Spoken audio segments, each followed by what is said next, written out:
Silver! A fiery horse with the speed of light, a cloud of dust, and a hearty hi-yo Silver, the Lone Ranger.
With his faithful Indian companion, Tonto, the daring and resourceful masked rider of the plains led the fight for law and order in the early western United States.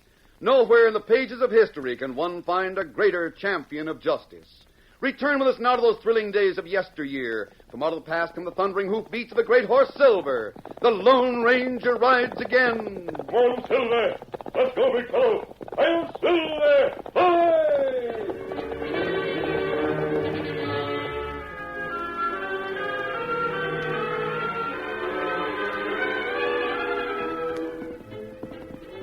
Kitty Carter reined up in front of her father's large ranch house. Whoa, boy, whoa.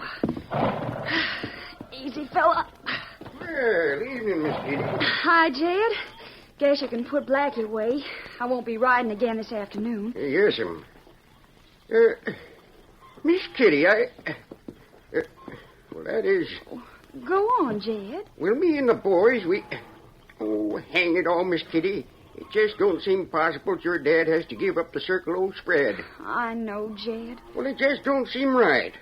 Why, I was working for the Circle O when you was born here. 20 years ago, Miss Kitty. When your ma had that accident, well, I was the one who had to look I know, Jed. Dad couldn't have done without you. I'll see you at supper. Yes, ma'am. Now, come along, boy. Eat up here. Eat up. Yeah. What's that you got there, honey? More bad news, I reckon, from the look on that pretty face of yours. Hello, Dad. I didn't mean to look so serious. I was just talking to Jed. Good old Jed. I guess him and the boys are kind of upset about the Circle O, huh? You know they are, Dad. Yeah, sure. But I don't want my little girl forgetting how to smile just because of some land and some ornery cattle we can't hold on to. I'm sorry, Dad. There, is that better? Yeah, that's more like it, Kitty. Now about that letter you have in your hand. Oh, yes. It's for you, from St. Louis. Here. From St. Louis, huh? Yeah, let's see what's in it. Well, I'll be... What's it say, Dad? Who wrote it? Kitty. Right here in my hand is the answer to our prayers if we handle things right. This is from the hombre who was my partner when I struck it rich. You heard me speak of him, Jack Bailey. Lots of times. He was the partner that took his money and went east. Yep. He and his son are on their way here. Oh, Dad. Do you think Mr. Bailey will lend you the money you need? Well, Jack Bailey would never sink any of his money in something risky. But if he thought I still had plenty of cash and that he could buy in on a good thing... Oh, then you mean when he finds out you're Well, broke. He's not going to find out any such thing, Kitty. But we can't tell him We won't tell him anything. You just leave it to me.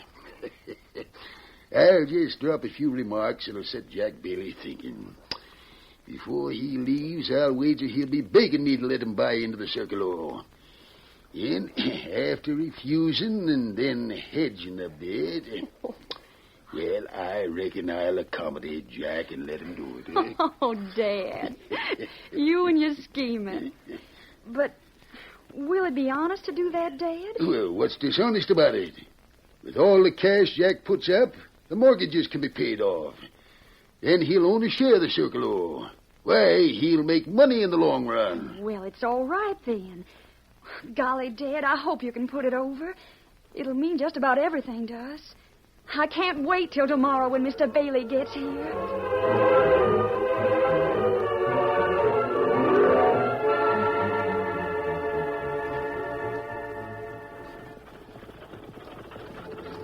The following morning, the stagecoach from the east was approaching the little town of Silver Rock. There were 2 passengers riding inside the coach. A rather jolly-looking, well-dressed Irish gentleman over 50, and a young man about 21 whose handsome face was drawn into a frown as he spoke to his companion. Look, Dad, suppose your old partner Tom Carter finds out that you're really broke. You think you'll still be willing to put money Michael, me lad, just leave everything to me. If Tom Carter is given to believe that I'm still one of the richest men in St. Louis, and that he might be given the chance to buy in on a big and prosperous hay, grain, and feed business, sure, he'll jump at the chance. And my name's not Jack Bailey. Maybe so, Dad. But you can't get his money under false pretenses. Why not come right out and ask for a big loan to tide you over? No, you don't know Tom Carter, Michael. I hear that he's wealthy as all get out, and owns a ranch bigger than County Cork 6 times over. Now, when a man makes a lot of money, it gets into his blood, and he wants to make more and more. But with plenty of gold in the bank, he's not going to take the risk that a poor man will take. But I don't see what difference that'll make. Carter's a very rich man. If by dropping a few hints here and there, mind you, he gets the idea that he can get in on a sure thing, in which I'm already making plenty, as he'll think, then he'll come to me begging to accept his gold for a share in me business. Now, you wait and see, Michael. We'll soon be there, Dad, and we'll see how things work out. I'm anxious to meet that ex-partner of yours and his daughter. It's going to be quite an experience, whatever happens. Eat up, get off.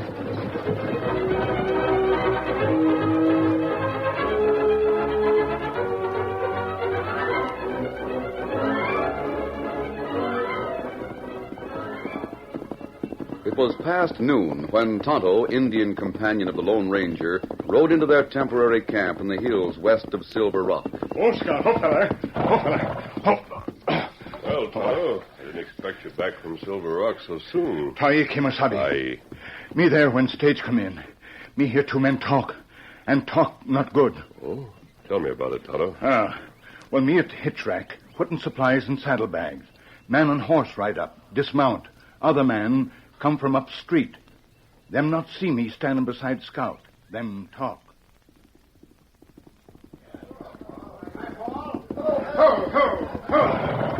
Easy. Howdy, Pete. Been waiting for you. Just coming into town? Yeah, why? What's up? Then you didn't get a chance to watch the stage come in from the east, did you? That's right, I didn't. What about it? That stage brought a certain interesting hombre here from St. Louis. Him and his son just arrived. Yeah? Who's that you're talking about, Slick? His name is Jack Bailey, a millionaire from St. Louis. Brought his son with him. They were met at the stage by the Carters from the Circle O. What's on your mind? Come on in the cafe and I'll tell you. I think you'll be interested. All right. I know you never plan anything that doesn't bring in gold one way or another, Slick. I could sure use some extra cash right now, too. Let's go. Then the 2 men go into cafe. Me follow, but not able to hear more, Kimasabi. Then me come back to camp.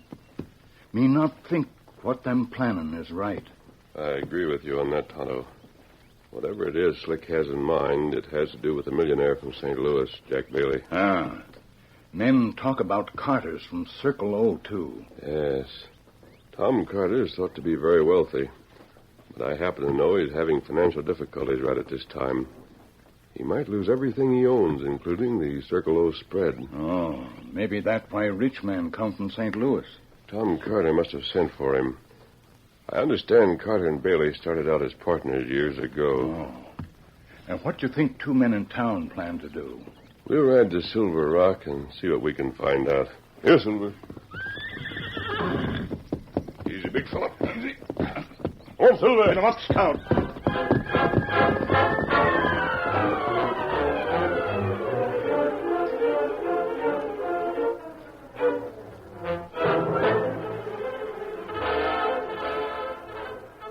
It was drawing towards sunset as Tom Carter and his daughter Kitty sat on the ranch house porch with their guests. No matter which way you look from here, Jack, everything you see is part of the Circle O. Is there much risk of loss in running a big ranch out here, Mr. Carter? Risk? Yeah. Not if an hombre knows what he's doing. Well, from the way Tom Carter's made money hand over fist with the Circle O, me boy, I'd be inclined to say that large-scale ranching is one of the few ways a man can be sure of making money these days. What I hear the business you're in, Jack, you know what it is to make plenty of money yourself. Oh, sure. But there's always a pleasure to find a new way to make it, Tom. Well, the way you talk, it looks like I might have competition someday, Jack. Don't tell me you're thinking of buying a ranch out here. Well, no, if I found one that was to me liking. Something already making money, you understand. I might invest a bit. Yeah, you'd be mighty lucky to find anyone with a good paying spread who'd let you buy in. You know, in my opinion, a man would be a fool to give up part of something he'd worked hard to build up. Now take the Circle O, for instance. Why, do you know this spread here? Please, Dad, talk about something else. I'm sure Michael and his father are tired of hearing about the Circle O. Oh, 'tis easy to see that you don't know old Jack Bailey too well, Miss Kitty. Sure, and anything that brings in the cash is worth discussing. You know, Jack, in thinking it over, I might be persuaded to let you invest a bit of your cash in the Circle O. For old time's sake, mind you. Sure, and that's big-hearted that you are, Tom Carter. But before we get to that point, let me tell you about the money-making business I'm in the East. Look, Dad, before you two go any further with your business discussion, will you pardon Kitty and me? Why, sure, son, that we will. Where are you two fixing to go? I promised Michael we'd ride to the hills to watch the sunset, Dad. We won't be long. See you later. Yeah. Back soon. All right.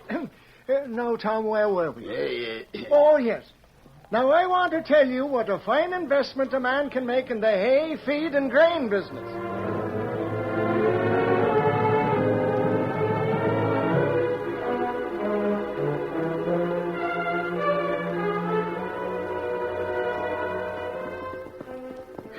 Well, Michael, how do you like our western sunsets? This one sure has a lot of color, Kitty, but it just wasn't to see the sunset that I wanted to get away from our dads a while ago. No? No. Ho there, ho. Whoa, fella. Ready to turn back, Michael? Not yet, Kitty. Not before we've had a chance to talk together. You see, Kitty, I think it's something you ought to know. Oh. Look, Kitty, are you hurt? No, but that was close. Dismount quick, Michael. You mean you think that shot was deliberate? Yes, I do. Seemed like a warning shot, but came too close for comfort. Well, if anyone thinks he's going to try to hold No, us Michael, up... don't try anything. Well, I'm not too good a shot, but I can at least try. Why, the dirty... Stop that shooting there, young fella, and reach, both of you. That voice came from behind that big boulder on the hillside ahead. We better do as he says, Michael. Hurry up, reach. The next shot will find its mark. Yeah.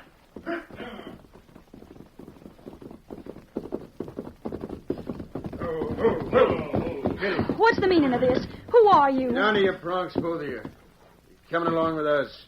And if you know what's good for you, you'll both come along quick. Now move. Pronto.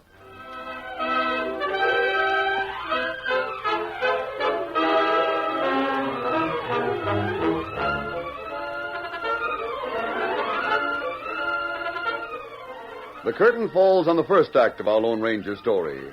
Before the next exciting scenes, please permit us to pause for just a few moments.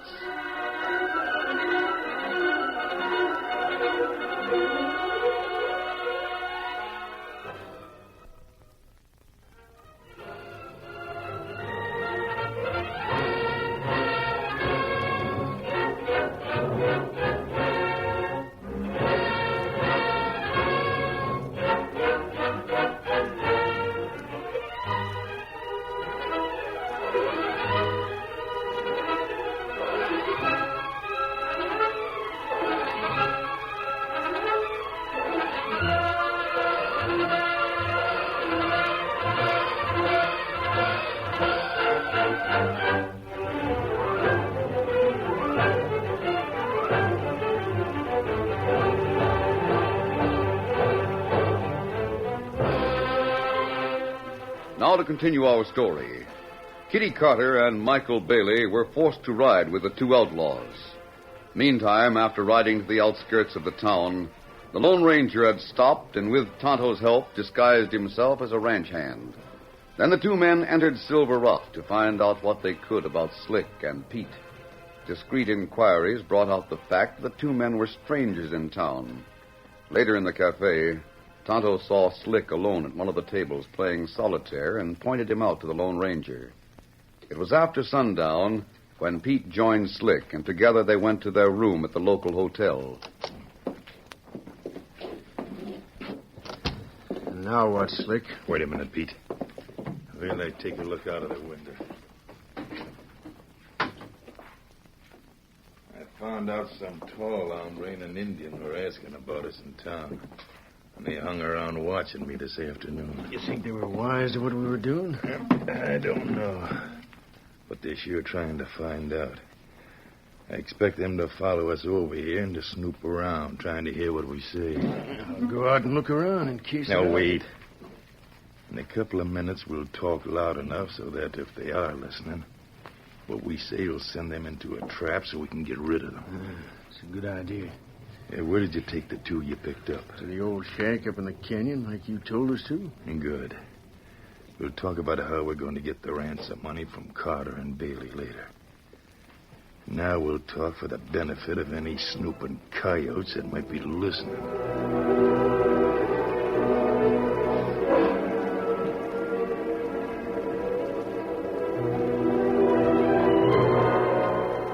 Meantime, the Lone Ranger and Tonto had followed Slick and Pete to the hotel and soon were crouched under one of the partially opened windows listening. We're not able to hear them talk, Kimasabi. No, perhaps they didn't. You did a good job. Did you take them to that deserted mine shaft in the canyon like I told you to? Sure did, Slick. No one will find them there. Yeah, this time tomorrow will be a long way for me with plenty of money in our saddlebags. I better get back out there. Red's guarding them alone. We don't want any slip-up now. Don't worry, there won't be. Yeah, come on. We'll go back to the cafe and have a couple of drinks. And later we'll go out there together. Right. Otto, those men are holding two people captive out in the old mine shaft. You think maybe it's Carter, Bailey? Could be. Perhaps their son and daughter. What we do, get sheriff? No, not yet. We can do more for them alone right now. Come on. We'll go out there. I'll put my mask back on. There. Easy, big fella. Come on, Silver. Get him up, Scout.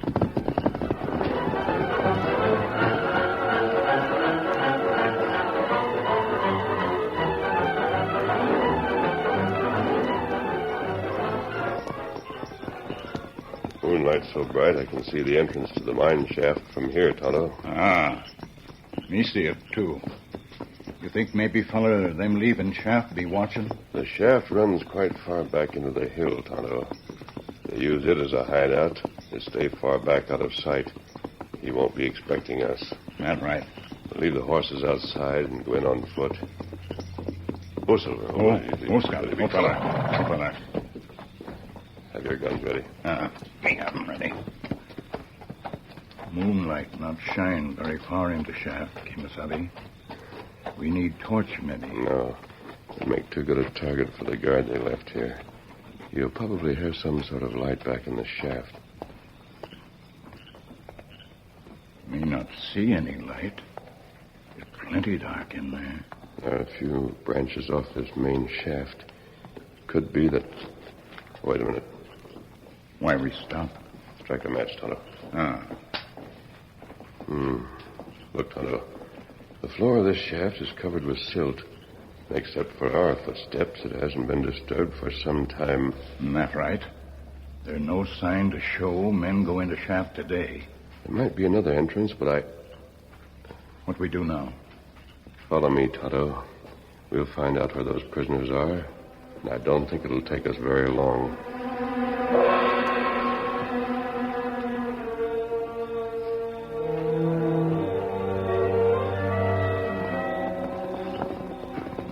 Whoa, boy, over there. It looks like they've gone inside. I see the horses over there. Steady. I figure they'd walk in. That shaft's about a quarter of a mile long with no other way out. I better work fast. I brought the blasting powder and the fuse. Here it is. There's a cleft in the rock just inside the entrance. I'll plant the powder in that, then run the fuse a safe distance out so we can light it and run back. Come on. Yeah. You sure there's no other way out? Yeah. I used to work for the company that opened that mine.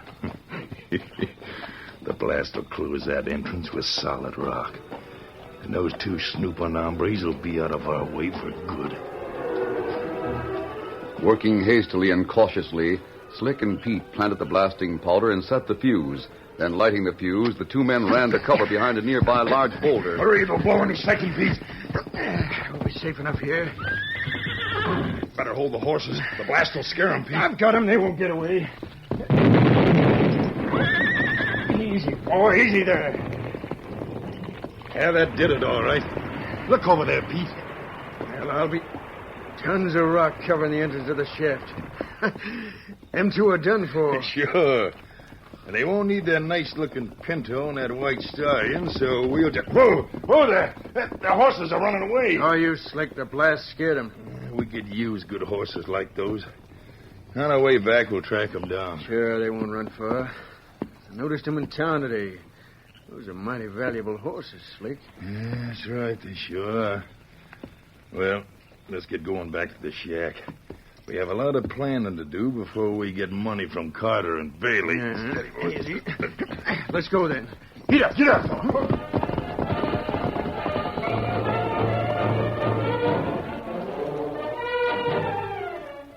It was some time later. In an old shack several miles up the canyon, Kitty Carter and Michael Bailey, tied hand and foot to two chairs, talked in low tones as Red, the guard, rested on a cot across the room with his gun handy on a table beside him. Well, there comes Slick and Pete now. Well. Bailey's selling the Carter girl. Hey, good work, boys. When my father and his men catch up with you, it won't be so good, mister. What took you so long getting here? We had a little job to do. Getting rid of a couple of snooping hombres. Now you better start figuring how to get the ransom money from Carter and Bailey, Slick. Yeah, that's right. First, you'll have these two write notes to their father. We're not writing any notes. Wouldn't do any good anyway. We won't write to them. Oh, yes, you will. At least the girl will. Pete, you and Red give that young coyote a rough going over until she agrees. No, don't touch him. He's tied up. Go ahead, boys. Knock him around a Sure. Come on, Red. See how much he can take. bit. Reach, all of you. What the... masked hombre. If he didn't have that mask, I'd say he was the same hombre who was hanging around a cafe with the Indian. But it can't be. Both of them are We dead. didn't fall for your trap back at the mine shaft, Slick. We waited outside in hiding until after the blast, then followed you here. They've fooled us. Gun him down. Look out! Oh, my leg. Now, if either of you others want to try that... No, not me. Drop your guns then. I'll release you two, and we'll tie up these killers. Thanks. Can't understand why a masked Doesn't man... matter. My Indian friend has gone for the sheriff and will stop by the Circle O for your fathers. There you are. Thanks. Now, help me tie these men, and we'll wait until the others get here.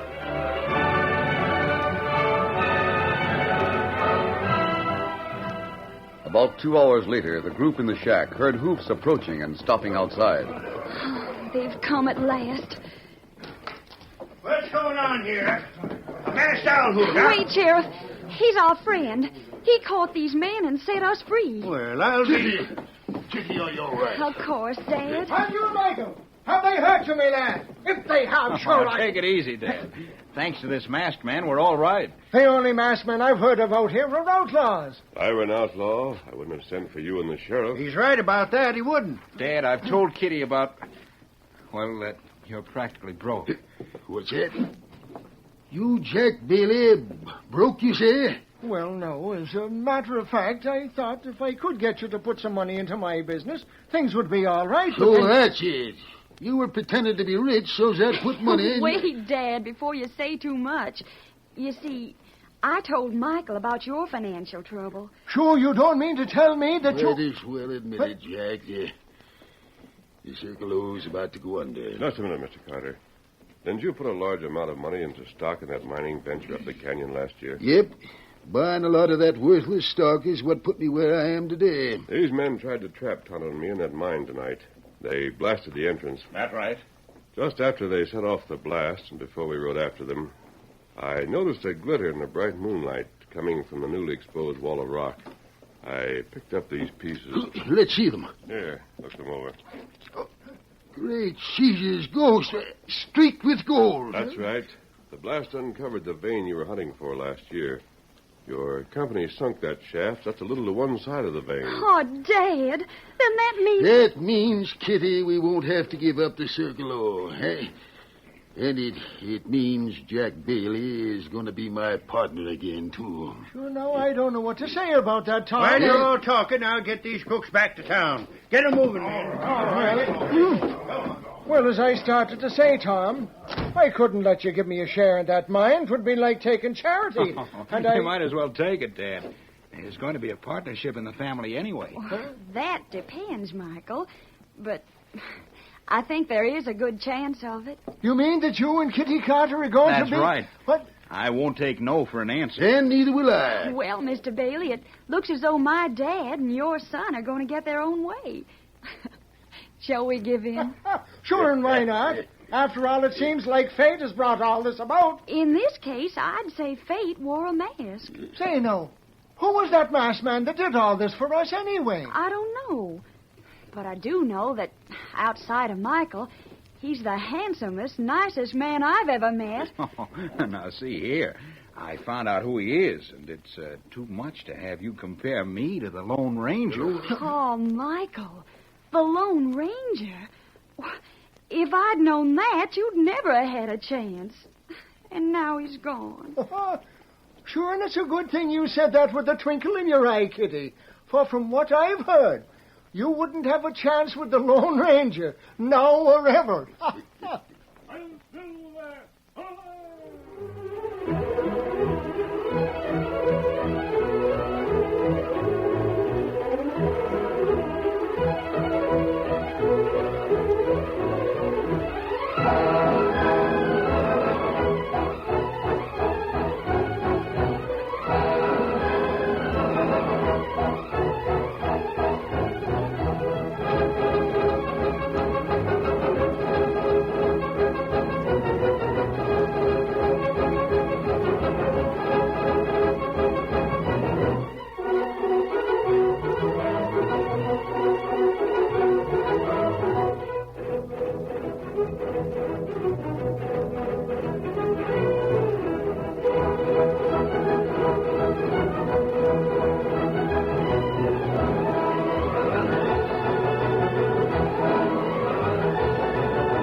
The story you have just heard is a copyrighted feature of the Lone Ranger Incorporated.